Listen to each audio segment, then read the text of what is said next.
Hello everybody, this is Wendy again, Wendy the concierge, and welcome to my channel tonight. I hope you're having a lovely evening. It's approximately 795 degrees Celsius here tonight in New Haven. That translates to very hot Fahrenheit, which is why I sound exhausted like this, but I really wanted to talk to you guys tonight. I waited until it's almost midnight now, actually. That's why I'm wearing my nighttime glasses. These actually don't have any magnification in them. They're just blue light glasses so that I can watch TV and stuff like that with them. Anyway, so for tonight, I wanted to tell you that we are going to talk about what it's like actually being on home confinement, because I think a lot of people really don't understand what that's like. I know many people, when I told them I was getting out on home confinement, they basically acted like I was getting a get out of jail free card. And that's really not what it is. It's literally doing jail in your home. Okay? So I just want to go through what that's like. So first of all, for anybody who's out on the home confinement program right now that the Bureau of Prisons is doing because of the CARES Act that Congress passed, anybody who's out on home confinement is somebody who's vetted to be a nonviolent, low recidivism risk offender who, has served at least a portion enough of their time that they could get kind of an idea of how we were going to behave outside. You had to have a clean record of conduct. You could not be the inmate that was getting into fist fights and all that kind of nonsense. That wasn't going to be happening. In particular at Danbury, we had a settlement agreement where we launched a lawsuit because when we saw that the CARES Act was being implemented, we saw that the way the Bureau of Prisons was operating was that they were just basically saying, like, well, as long as you've served 50% of your time or 25% with less than 18 months to go, you can go ahead and go home. When the point of the CARES Act was that people who were medically vulnerable, and most at risk for being harmed from COVID were the ones supposed to be let go. We came to a settlement agreement, and basically at Danbury, people started to be let go on the basis of their medical vulnerability, which is a big part of how I got out. I said before that I was arrested in October of 2017. I was sentenced in October of 2018, which is about how long an indictment takes, to 15 years in prison. So I served just over 3 years when I was let out. To say that I'm fortunate is an understatement of the century, obviously, but I've also earned every bit of it, and I continue to earn my privilege to be serving my sentence in the community by behaving myself every day. It's not like I'm out here having a party and doing the most. That's not going to happen and allow me to continue to stay outside and be able to be a part of my family, interact with my children, and have any sort of meaningful existence within my community. Now is it, right? No. Okay, so I get out, anybody gets out, and I'm going to tell you a little bit about the general experience and personal experience.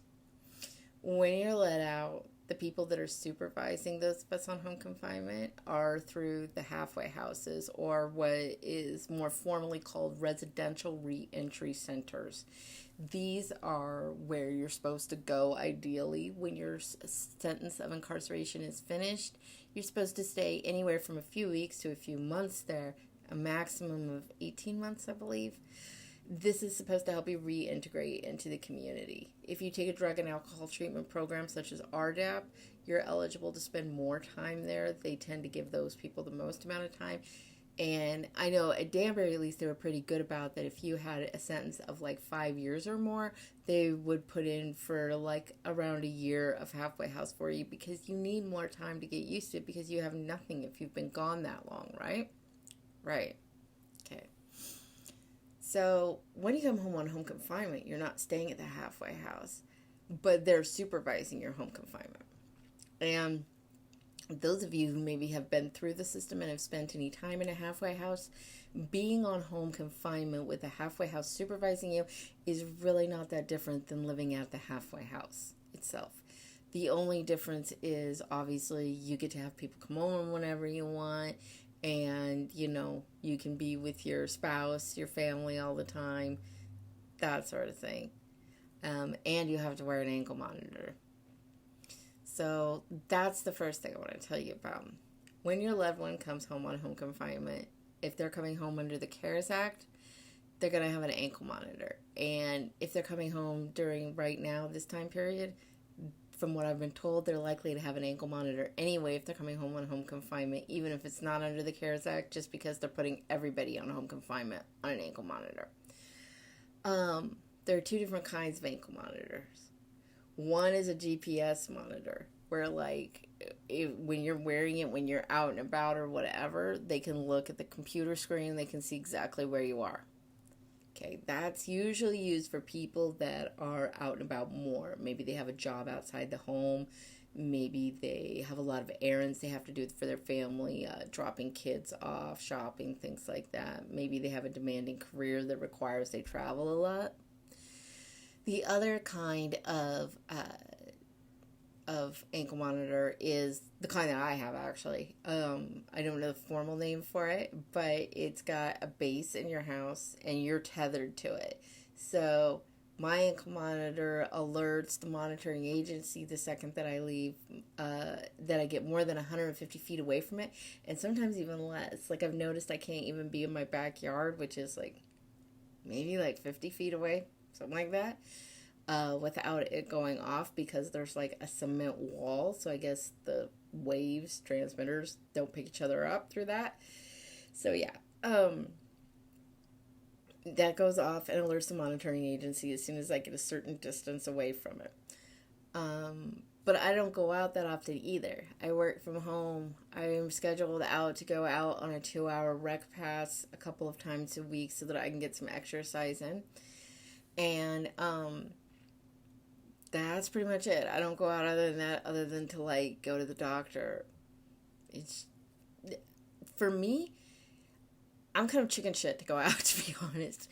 Because to me, I view every time that I leave this house as an opportunity for some sort of disaster to happen. Maybe a bus is late, and maybe I get lost somewhere. Because I'm not from New Haven. I got relocated here. So I don't even know my way around this town. And I know one time I went walking in a park that's nearby me, and I saw a hiking trail where I could get down the hill faster, I thought, to the main road.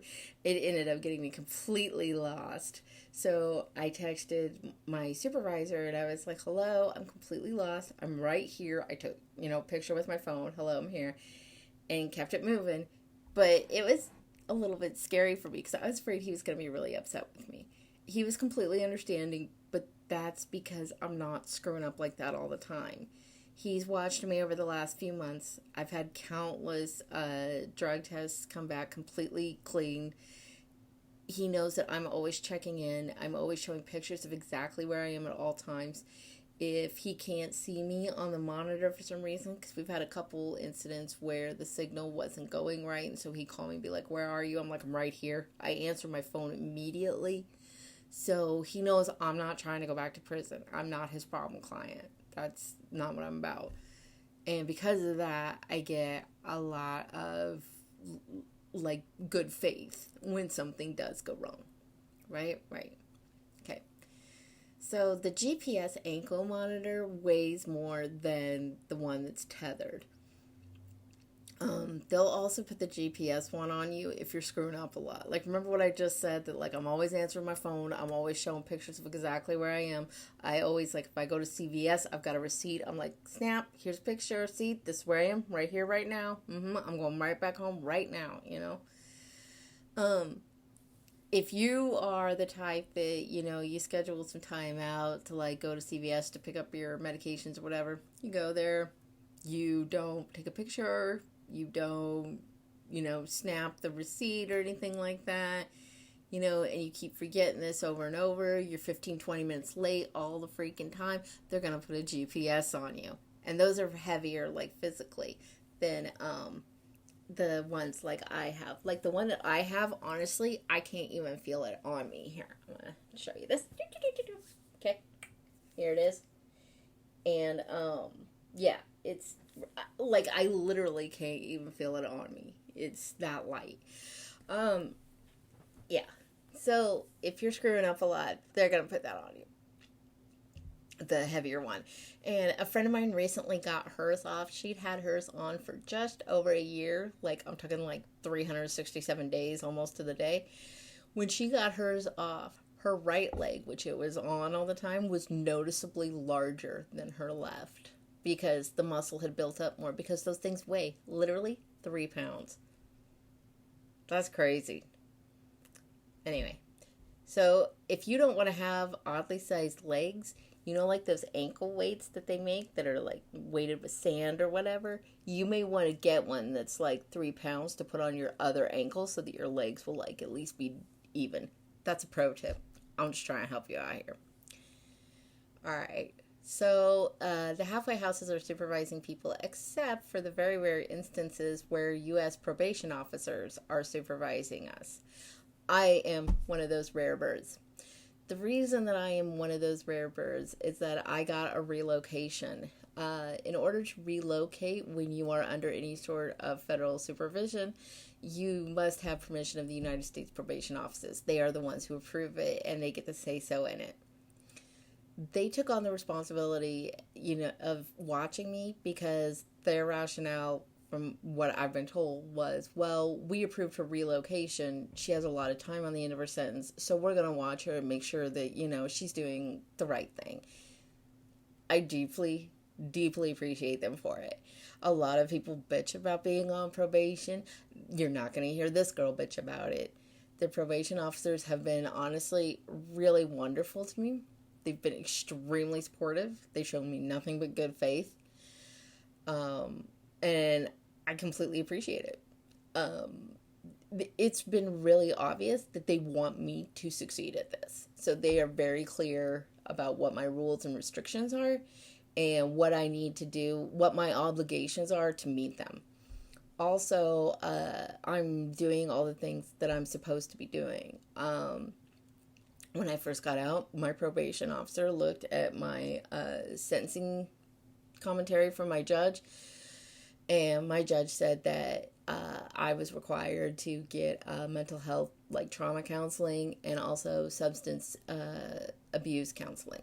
Okay, so he set me up with that right away with the local agency that does their counseling for these kind of issues for federal probation. I go to my counseling. I'm not ducking out on it. I'm not no call, no showing. I am there. And so he sees that and he's happy. I went and found myself some employment right away. And I hand in my pay stubs whenever I get them. And they're happy about that. So it's really good. Now, when you're through the halfway houses, let's remember that halfway houses, it's really not their job generally to supervise us at home. So they're not used to this and they're just figuring it out. This is new to them too. So there's been kind of a steep learning curve. There's been a lot of frustration on both sides. I'm not even going to mask that. I don't think that it's anybody trying to make anybody else miserable.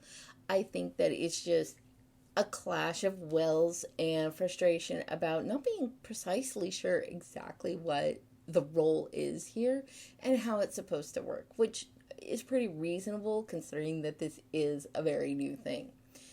Okay, so I started with explaining to you that when you first get out on your home confinement, you're going to get an ankle monitor on.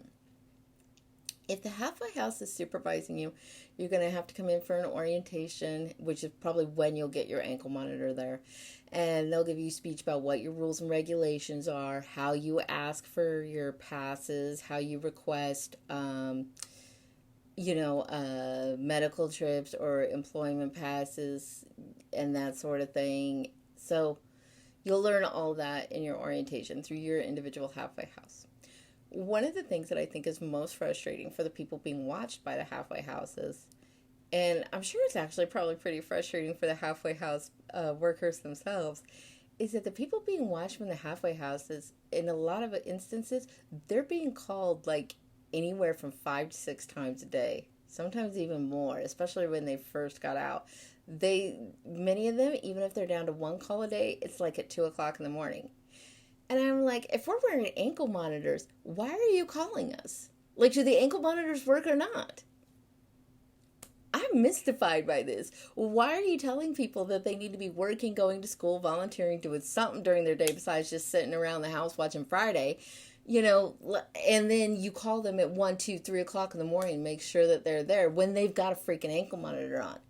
And I know those of you who don't really know about ankle monitors, you might be sitting there thinking, well, Wendy, they could cut off the ankle monitor, They could, except for the ankle monitors actually have a sensor in them that if they're not close enough to your skin, they alert the agency and let them know that, hey, this is too loose, it's too far from the skin, something's wonky here. So it knows.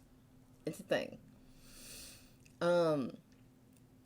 Yeah, so I get tomatoes thrown at me for this from my fellow home confinement people, but nobody's calling me at 3 o'clock in the morning. I get to sleep every night, and it's great.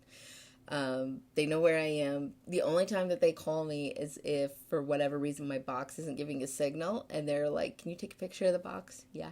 Click. I show them, that I'm in my house, and they're like, okay, that's cool. Can you unplug it, reset it? Boom. We do that, and it's done. That's all I do with them. I don't even have to go in to see them to do the random drug testing because if you're at the halfway house, they'll call you at 5 in the morning and they'll be like, you need to come in and do a random drug test.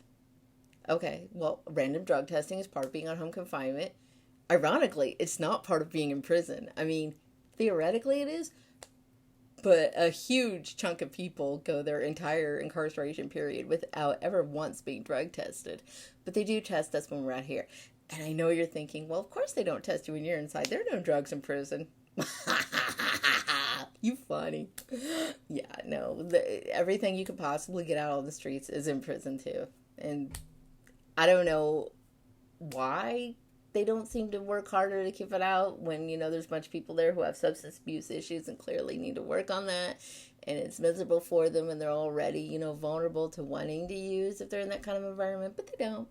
So, yeah.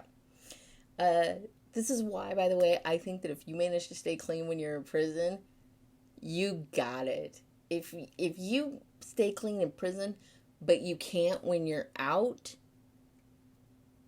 you need to really take a look at what you're doing with your life.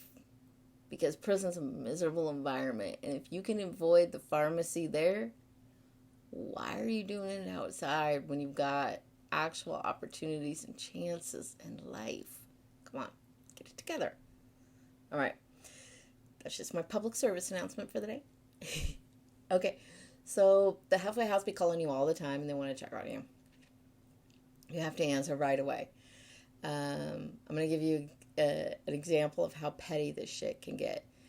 I have a friend who, she went, for her scheduled time to go to her religious service. She came home. They called her to see that she was there. Even though, again, they can just look on the fucking computer and see that she's there, but they called her. She was outside washing her dog off because her dog had gotten all muddy and shit and was nasty and getting mud all over the house. So she grabbed the dog right outside to hose him down. Phone's ringing in the house. She can't pick it up, obviously, because she's outside. She don't even hear it. They gave her a violation for this, even though she was home. So let me explain to you how it works when you go out. First of all, you have to schedule in advance. I, every Monday and Thursday, between 9 and noon, have to send in all my schedule requests. I can't be going to nobody's house. I can't be going out to eat. I can't be doing something social, just going to the beach or to the museum or something. I can go to the beach if I'm going there for exercise, but I have to send them a recording, on one of those apps that records everywhere you walk, and I better look like I'm hoofing it around that beach. I can't just be sitting there working on my tan. That's not a thing, all right? So, yeah. Okay, so you hand in all your schedule requests, and this is another area I'm lucky. The halfway houses, you've handed in your schedule request and you're wearing an ankle monitor, but still, when you leave your house, you have to call them. Hey, it's Wendy. I'm leaving my house. Leave your house. You get to wherever you're going, you have to call them again. Hey, it's Wendy. I'm at CVS. Okay, I go to CVS. I pick up my prescription. I get some Ben and Jerry's. I pick up some sunscreen. I go check out. Call them again. I'm leaving CVS. I get home. Hey, it's Wendy. I'm home. I'm not even kidding you. That's a thing. You don't do it, they give you a shot, a ticket. They usually end up just like writing it off by saying that like, oh, you don't get any passes for 2 weeks or some shit like that. But they do that.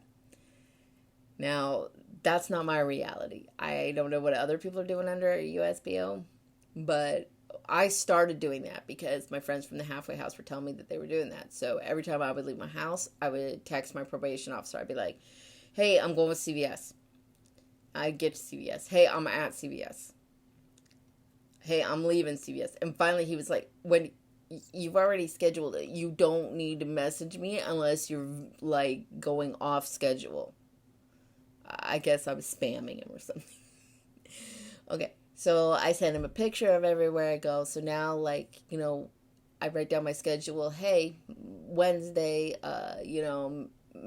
May 26th, I'm going to be at CVS from 3 to 5 p.m. That includes the time of travel. So I can leave my house at 3, and I best have my backside back in this house by 5. If not, I've got to text him and say, hey, I'm like 15 minutes from my house. I'm on this corner. Snapshot here. This is where I am. This is what's going on. Okay. All right. So that's how I do it because I'm under the USPO supervision. I feel really lucky about this because I don't have to worry about getting caught up in things like forgetting, to call when I'm out of place or anything like that. Okay. Now, what any re-entry supervisor, whether it be a probation officer or your halfway house, wants to see when you get out of prison and are home, they want to see that you're doing something.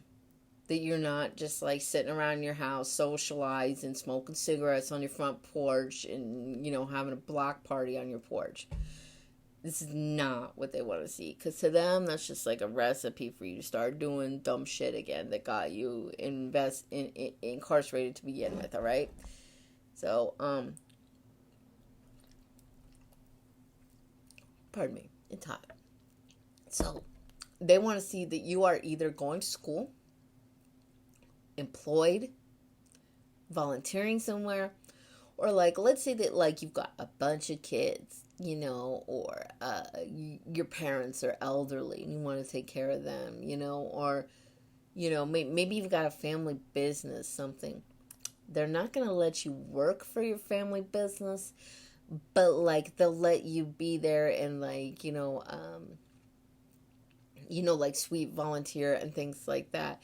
I've been told that the reason they won't let you work for a family business is because they could be falsifying your paychecks, or if they call up your dad and say like, say they call up. Okay, my dad's not a good example because my dad be like, no, she's fucking up. She's never here. Like my dad would not play with that. But okay, like a lot of parents, like, if you call them up and you say, hey, is your child working there? Are they showing up every day 9 to 5, behaving themselves? Your parents are like, yeah, sure, she's great. And like reality is like, you're out doing whatever, right? Right. Yeah, so they don't like that. Now, I've been told that that's just a halfway house thing, that when you're on probation, they'll let you work for family. But that when I say probation, by the way, I'm talking about post-supervisory release. For some reason, we all call it probation afterwards, even though it's not really probation. Post-supervisory release is what replaced parole when the federal prison system got rid of their parole system. So they let you out at 85%, maybe another year or so off here and there if you get like halfway house or some programming credit. And then you serve a couple years of whatever your judge decided of post-supervisory release. We all call it probation because it's followed by probation officers. So yeah. All right, so they want to see you're doing something. But here's the thing. Working when you're being supervised by a halfway house really sucks. Because like I've detailed before, they call up your employer. They're like, oh, did you really hire Wendy? Yeah. She's got like a criminal conviction for being, an opiate queenpin, right? Like, who's going to hire you for that? And then not only do they do that, like, when you've been working there for like once a week, for a while, they'll call like in the middle of the day, be like, oh, yeah, so Wendy's there, huh? Yeah, what's she doing? She doing all right? She giving you attitude? And Amazon, for example, told a friend of mine straight up, like, we don't want to fuck with people that are in the halfway houses. You can come to us with a felony record, we'll hire you. But, like, we're not going to fuck with you when you're under the halfway houses. Come to us when you're done with that because, like, they be calling all the time and ain't nobody got time for that. Now, I'm a tangent here for a minute. Everybody likes to bag on Amazon because, like, oh, Jeff Bezos has quadrillion dollars, and, like, he doesn't help homeless people, and, like, he owns everything. He puts mom and pop stores out of business. All right, so this is a little bit of self-interest here, but it's real. Mom and pop stores ain't hiring no felons. They just aren't. They're doing a background check, and they're like, yeah, no, you need to have a clean criminal background to work here. Jeff Bezos don't give a shit about your background. He gonna hire you. That's facts. So, yeah. I'm gonna be buying from Amazon. Sounds good to me. Amazon also does another thing that I'm going to talk about more in depth in another cast. Live stream? Is that what these are called? Videos? I don't even know. I'm old. You'll have to forgive me. I'm 46. So, Amazon does something cool that a lot of other companies do, and I'm going to talk about them in another one. They sponsor a lot of tech education for people that are returning citizens. I'm getting involved with that. I decided I wanted a whole career, and this is something that's going to be a good move for me. But yeah, Amazon sponsors a lot of that, and they will they provide programming education, and they will hire you when you are done taking those programming training courses, so you can actually work for Amazon Web Services and stuff as, somebody doing tech programming and stuff. So that's pretty cool. Like, props to them. They aren't the only ones. There's several companies. The tech industry is actually super reentry friendly. That's a whole other video. I'm coming to that later. This one, I'm talking about what your life on home confinement is like. So yeah, if you want to get a job and you've got tech skills, get involved with that, because they're pretty returning citizen friendly, and they'll fuck with the halfway house for you. All right. So you're going to be doing that. And let's just say that, like, you're driving around one day and, you've got a pass to go to the chiropractor. You need a neck adjustment. You go there. And your mom is driving you there because you don't have a driver's license yet, or maybe your driver's license is from another state because, oh, yeah, that's something that's going to fuck you. Like in my case, too, I have a driver's license in Nebraska, right? Okay. Let's say your driver's license is in another state as well. You can't drive. I don't know why, but they seem to have this obsession that if your driver's license is not from the state where you are currently residing, you cannot drive. And that's ridiculous because there's no law against that. That's not illegal. There's nothing wrong with that whatsoever. You need to switch it, within a certain period of time when you change your residency. That's a thing. But there's nothing illegal about driving on a different state driver's license. Like, I don't know what's wrong with these people. It's like they're trying to make it as difficult as possible on you, just being petty as fuck. But it's neither here nor there. So you can't do that. All right. So your mom's driving you around. All right. And, she's picked you up from the chiropractor and she's driving you home. And driving down the street, the bank's right there. Oh, she's got to deposit a check. So she pulls over. Mom, what are you doing? Well, I got to deposit a check. Okay. Guess what just happened? If they find out that you pulled over like that, you just earned yourself a violation. For real. I'm not even kidding. I know people that this has happened to. Every example that I'm giving you here is somebody I know that this has really happened. This is an actual thing that you have to worry about. You have to drive straight there, straight home. Let's say that, you drive to go get your hair done because, you can go and get your hair cut, and stuff like that. Like, that's a legitimate, need. You're on the way home from the salon. It's like 5:30 at night. You're hungry. The kids are hungry. You're driving. You see a Steak and Shake. You want to get some takeout to bring home. No. It's nothing. It's not happening. Nope. Nope. Now, I'm going to be real with you. It happens. I mean, people say, like, yeah, come on, let's just go through this drive-thru real quick and go. Okay, so you go and you do that, all right? But I'm saying, if they catch you, sometimes they'll give you a violation. Sometimes they'll just warn you. They'll be like, you need to schedule all this, blah, blah, blah, blah. Okay? Sometimes they will actually give you a violation. It's really some bullshit. So let's say that, like, you're in the middle of, like, buying a house, buying a car, something like that. Okay, first of all, if you're going to buy a house or a car, if you're going to sign any kind of contracts, especially if you say anything about money, you must have your caseworker's permission and have them involved in it. Okay, so that's to begin with.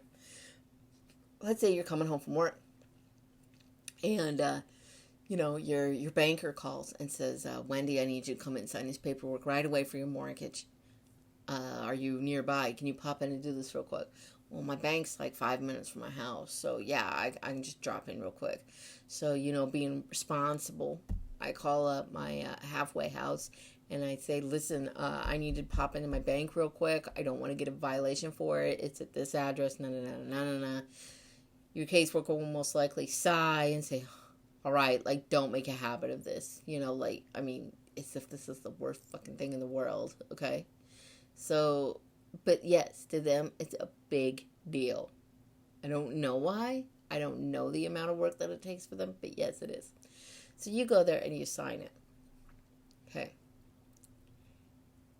It's a possibility that your caseworker then calls up your bank and says, so, you asked Wendy to come in and sign her mortgage papers, right? Yeah, I did. Yeah, did she need to come in right then? When would she have been able to come sign it? Well, she could have come in and signed it any time. Oh, guess what? Your case manager is now pissed off.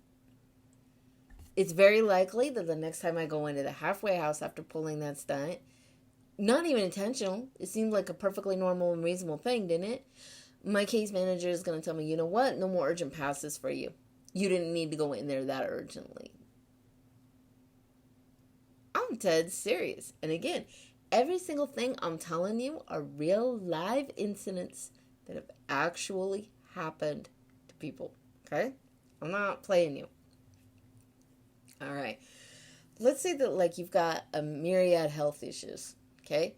So you're scheduled to go see your endocrinologist on Monday. You've got another appointment with your ENT on Tuesday.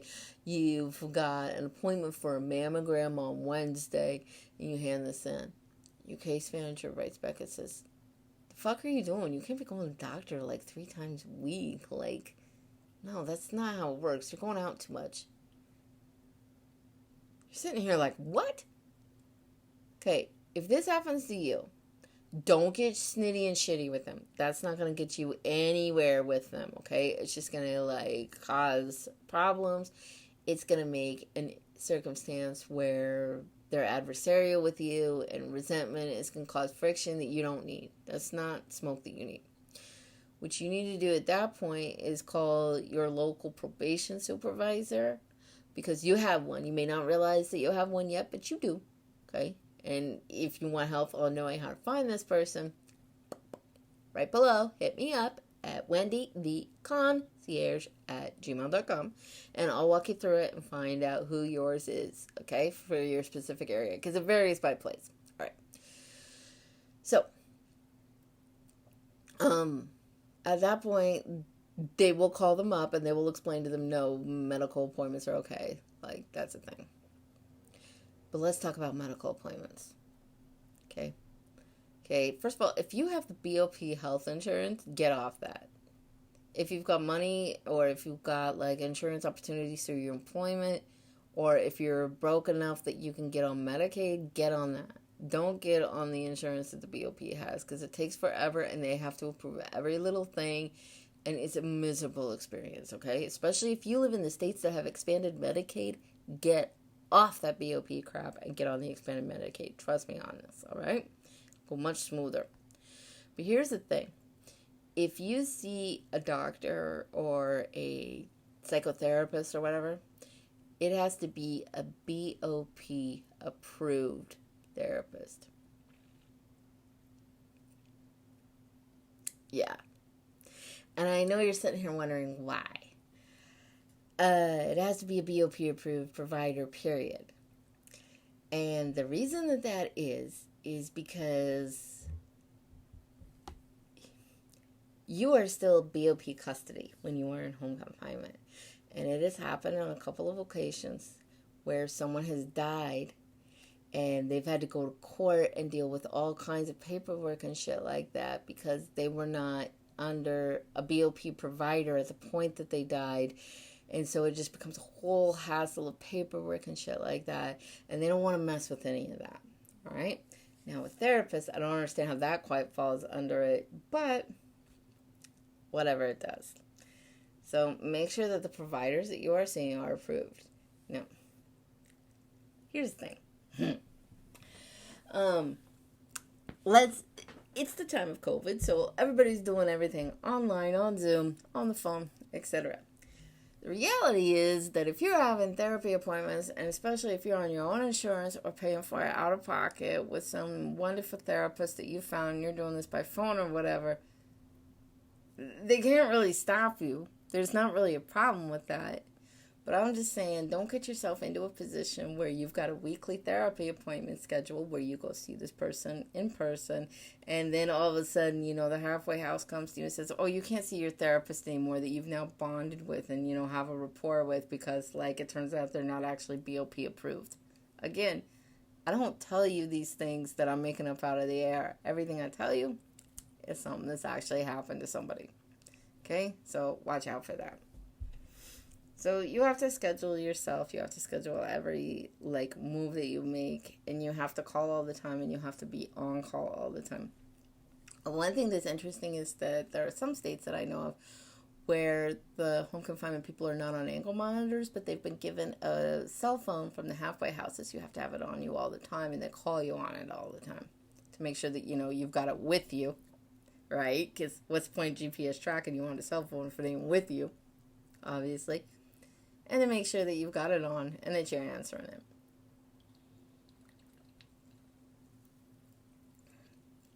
All right. So this is what your life on home confinement is like. And let's say that, you want to go to Chuck E. Cheese for, Junior's birthday or whatever. They're not going to let you do that. No. I'm sorry. It's just not going to happen. They don't allow social visits. The closest that you might be able to get is if you schedule a couple hours for a religious service and have a party in your church basement. Something like that. That's about the only way that you're going to work around it. Let's say that, you want to go to Aunt Frida's house because, it's your cousin's baptism. No. You can go to your cousin's baptism at the church. You're not going to the reception after. Let's see, you want to see your daughter's wedding. You can go to your daughter's wedding. That's okay. They're going to let you do that. Again, you got to schedule it. But, yeah. You're not going to... Maybe, if they really like you, they might let you go to the reception, but I would not be counting on it. Now, let's say that you're running around, you're doing your thing or whatever, and you're going to get into a car wreck. Okay. This is scary. You don't have control over yourself right at that point. You got to stay there. You got to deal with the cops. Maybe you're knocked unconscious. Maybe you've broken your leg and you're like, oh, I'm in pain. Fuck my life, right? Okay. I'm not saying you need to call them when you're still in the car mangled and dealing with the cops and the ambulance and stuff, but as soon as possible, you need to let them know what's going on and just check in. Because the sooner you check in, the better, the happier they're going to be. All right, great. So that's how you deal with that. Now, one thing that I want to tell you about too is that when you're going in and seeing them, when they call you and ask you to come in, like, remember how I was telling you that they'll call you at like 5 in the morning to come in for a random drug test? Okay. Don't tell them, like, I don't have time, I can't be there, I have to be at work. You're going to have to be late for work. They don't care about that. So I'm just letting you know.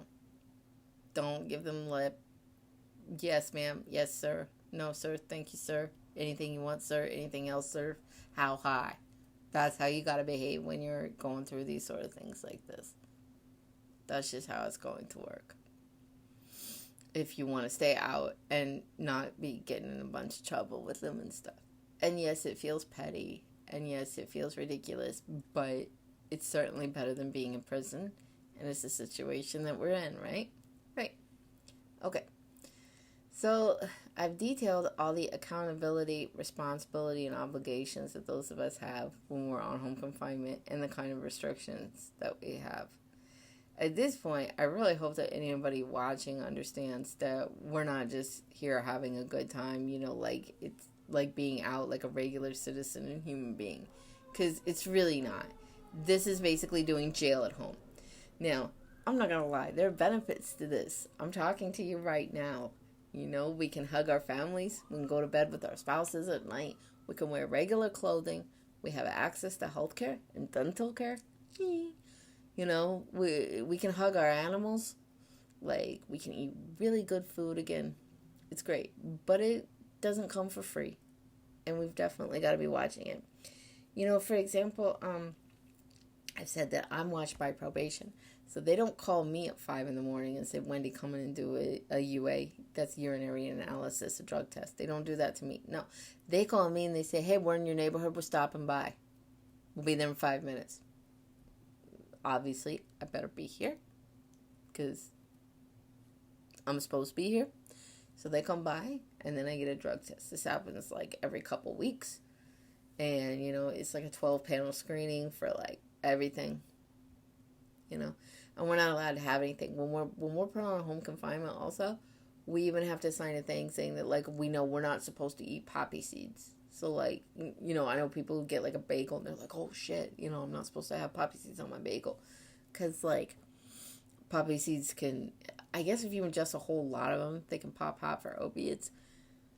I'm skeptical that this is actually an issue, but they don't even want to deal with any of that. Like, oh, no, I didn't take anything. It was I ate a bunch of poppy seed muffins. No, they don't want to hear that shit. So they're just saying, like, no poppy seeds. That's not a thing. All right. So you got to be doing something, and, they're watching you. You're not, nobody's drinking on home confinement. That's not a thing. Even the people that are in for money crimes, white-collar crimes, they're not drinking on home confinement. That's not part of their terms of release. No. Okay? So this is what our time on home confinement is like. I'm going to tell you right now, this is better. Not just, like, in terms of, oh, I'm so much more relaxed, I'm enjoying myself more. That's not what I mean.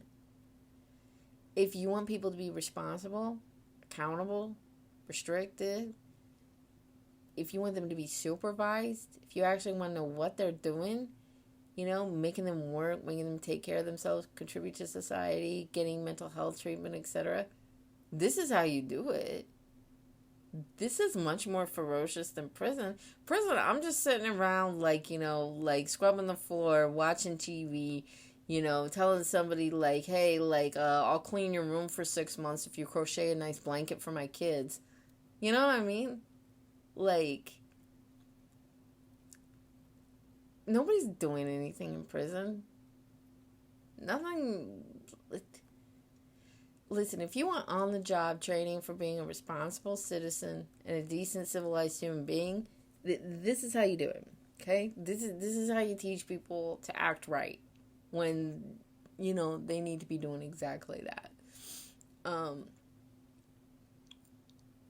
I feel like I'm watched more now than I was when I was a teenager, still living with my parents. You know? Like, I feel like I've got more restrictions, certainly. This is very real. And again, I do not misinterpret that I am complaining about that. I am very grateful for the supervision, and I actually feel like I'm growing and changing and becoming a better person and, getting my act together much more in the last 6 months that I've been out on this home confinement program than I did in incarceration. Incarceration gave me an opportunity to get clean and sober. Now, I didn't have to be clean and sober, but I chose to be so. And I'm so grateful for that. Like, honestly, I was an opiate addict, and I would never have gotten off opiates. I would have been either on opiates or on methadone or Suboxone or some shit like that forever if I would have had my way. Incarceration forced me to get clean. And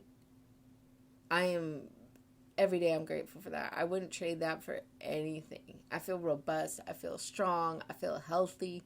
And that's an incredible gift that I have. I am so grateful that not only that I was arrested and stopped from my self-destructive behavior, but that I was held in such a setting where I had to be sober. Because the jail that I was at, yeah, there were some drugs there, like it was a county jail. It was like a highly secured facility and stuff where like they searched you when you came in. But there were drugs there, but I was locked up in Nebraska. So the drug of choice there was not like downers, it was meth. And I'm not going to pretend here. I've smoked meth, but like meth was never my drug of choice. I was never that interested in meth. It's like if it was there, I'd take some, but I would never bother to get off my ass and go find meth. It wasn't that interesting to me, all right? So I just never got that into it.